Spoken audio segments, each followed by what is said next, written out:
手！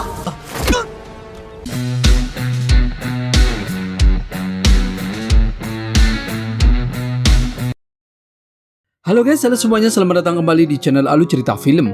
Dan bagaimana kabar kalian? Tentunya Mimin selalu doakan agar kalian semua dalam keadaan baik, sehat, dan bahagia selalu. Pada episode kali ini, Mimin akan merangkum sebuah film long web series yang berjudul Martial Master untuk part terbarunya. Bagi teman-teman semua yang belum sempat menonton video sebelumnya, kalian bisa langsung menontonnya. Linknya ada di deskripsi. Dan jangan lupa bagi kalian yang baru mampir untuk mensupport channel ini terus agar Mimin selalu semangat dalam menghibur kalian semua. Oke, tanpa berlama-lama lagi, Mimin langsung saja masuk ke dalam alur cerita Martial Master. Pada episode sebelumnya, Qin Chen bertarung dengan Tuan Muda Fu. Tuan Muda Fu pun menggunakan pedang air musim gugur, yaitu senjata kelas menengah tingkat 7. Ia juga mengatakan meski pedang tersebut bukanlah pusaka keluarga Fu-nya, tapi cukup untuk berurusan dengan Lord Qin Chen. Orang-orang di sana pun tahu kalau Fu Chunyun adalah murid bangsawan dari keluarga Fu. Tapi mengapa Qin Chen berani menyinggung keluarga Fu? Qin Chen pun mengatakan tidak peduli apa identitasnya ataupun latar belakangnya. Karena telah berani menghina aula penegak hukum, maka ia adalah musuh Qin Chen. Dan Qin Chen tidak pernah melepaskan masalah tersebut. Qin Chen pun langsung menyerang kembali ke arah Tuan Muda Fu. Tuan Muda Fu menertawakan pedang Qin Chen yang berkarat, namun Tuan Muda Fu dengan mudah dihalau oleh Lord Qin Chen. Qin Chen tidak akan membiarkan Tuan Muda Fu menghina aula penegak hukum, dan ia akan bertarung sampai mati. Mereka pun saling menyerang satu sama lain. Di sana, Tetua Nanggong tahu kalau Qin Chen sebenarnya dengan mudah mengalahkan Tuan Muda Fu dengan beberapa gerakan saja. Namun, aula penegak hukum sedang melakukan inspeksi di gerbang kota, jadi Qin Chen hanya main-main dalam pertarungannya. Di saat para anak buahnya akan menyerang Qin Chen, Nona Xian pun tidak membiarkan mereka menyerangnya. Di saat bersamaan, para praktisi aula penegak hukum dan sekte pedang iblis pun datang, dan mereka memberhentikan pertarungannya. Mereka meminta semuanya untuk berhenti bertarung di wilayahnya.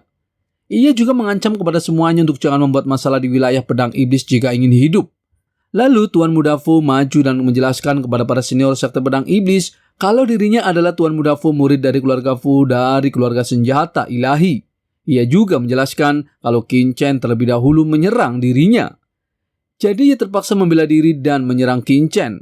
Ia meminta seniornya untuk menyelidikinya. Senior dari sekte pedang iblis pun memberi muka kepada Tuan Muda Fu karena ia murid dari keluarga Fu. Lalu senior pedang iblis ingin tahu siapa sebenarnya identitas Qin Chen dan teman-temannya. Kenapa membuat onar di wilayah pedang iblisnya?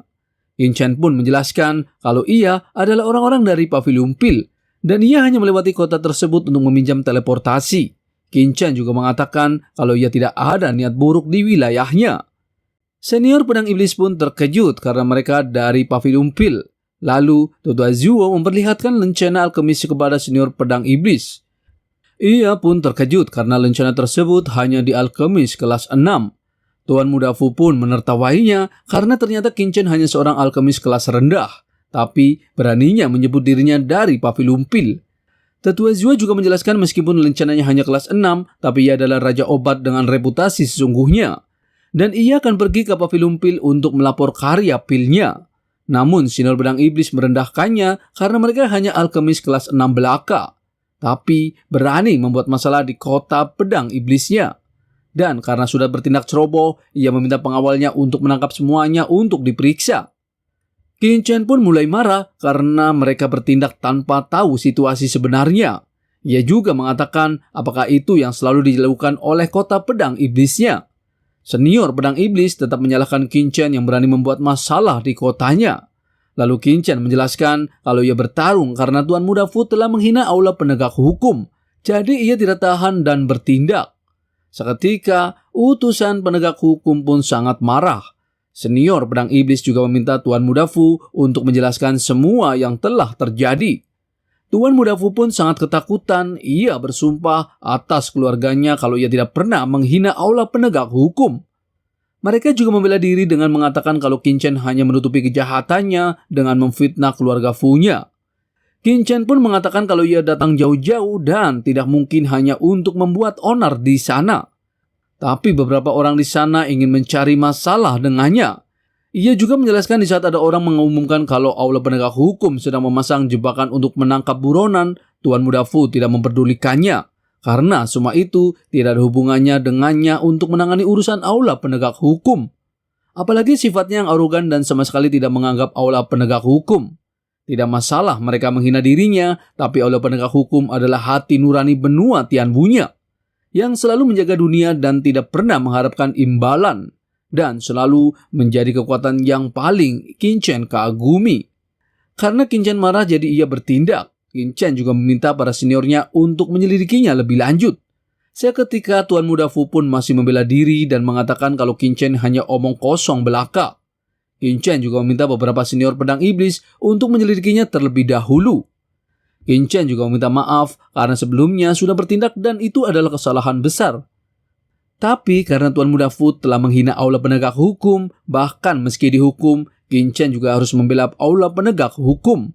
Dan tidak boleh ada orang tercela seperti itu menghina tempat suci di hatinya. Tetua Zhuo pun tahu kalau Qin Chen hanya berpura-pura dan berakting di sana. Lalu utusan Aula Penegak Hukum meminta penjelasan kepada Tuan Muda Fu. Tuan Muda Fu pun ketakutan dan kebingungan. Di sana salah satu senior sekte pedang iblis pun akan segera menyelidiki kejadian sebelumnya.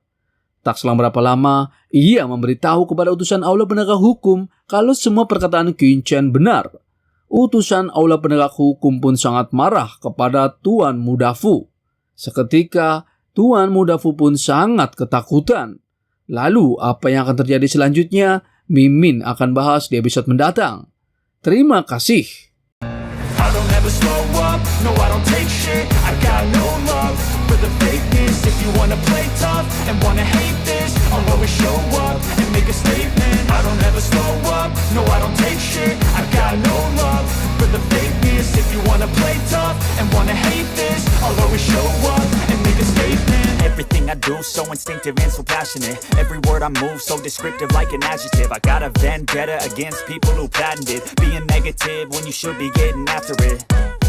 I got facts over tracks, this and that, spitting slow, spitting fast. I could roast, I could gas, think I'm okay at last, but I don't know if that can erase all the past and the pettiness. A reflection of the emptiness, hilarious. You think you're worth my time, you're delirious, mysterious, because you hide behind a fake exterior, inferior. You know I'll always be a bit superior. Get off of me, this ain't no humble brag. I want you to hear words, you can say them back. I want you to feel free from the chains at last, and to believe in what you got